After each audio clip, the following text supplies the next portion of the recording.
94। निम्नलिखित में से कौन सा कथन अर्धसूत्रण के लिए सत्य नहीं है? ए. अर्धसूत्रण 2 चरणों में होता है। बी. अर्धसूत्रण के परिणाम स्वरूप परिणामी कोशों में गुणसूत्रों की संख्या 2 गुनी हो जाती है। सी. अर्धसूत्रण के दौरान जनक कोशों के जीन परिणामी कोशों में मिश्रित हो जाते हैं। डी. जनन ग्रंथि गोनैड में अर्धसूत्रण युग्मक के उत्पादन के लिए होता है। Answer B. अर्धसूत्री विभाजन जनन कोशिकाओं में होता है। ये निम्न 2 चरणों में संपन्न होता है। 1. अर्धसूत्री 1, 2. अर्धसूत्री 2। अर्धसूत्रण के परिणाम स्वरूप परिणामी कोशिकाओं में गुणसूत्रों की संख्या आधी रह जाती है। अर्धसूत्रण में जनकों से भिन्न गुणसूत्र होने के कारण आनुवांशिक विविधता होती है।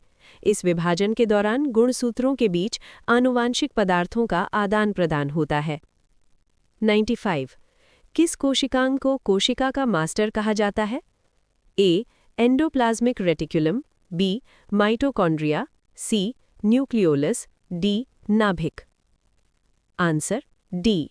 नाभिक को कोशिका का मास्टर कहा जाता है। नाभिक कोशिका के डीएनए की ब्लूप्रिंट के अवयव अपने में समाहित रखता है। 96। किसी कोशिका में मौजूद सबसे बड़ा कोशिकांग कौन सा है? ए. अंतःप्रदव्ययी जलिका, बी. नाभिक, सी. गोल्जी काय, डी. माइटोकॉन्ड्रिया। Answer B. नाभिक कोशिका में उपस्थित सबसे बड़ा कोशिकांग है। नाभिक ही कोशिका की क्रियाकलापों की नियंत्रित करता है। 97। निम्नलिखित में से किस कोशिकांग को कोशिका का प्रोटीन कारखाना कहा जाता है? ए. हरित लवक, B. Lysosomes, C. Mitochondria, D. Ribosomes. Answer D. Ribosome सजीव कोशिका के कोशिका द्रव्य में स्थित बहुत ही सूक्ष्म कण हैं जिनकी प्रोटीन के संश्लेषण में महत्वपूर्ण भूमिका है। इसीलिए इसे कोशिका की प्रोटीन की फैक्ट्री कहा जाता है।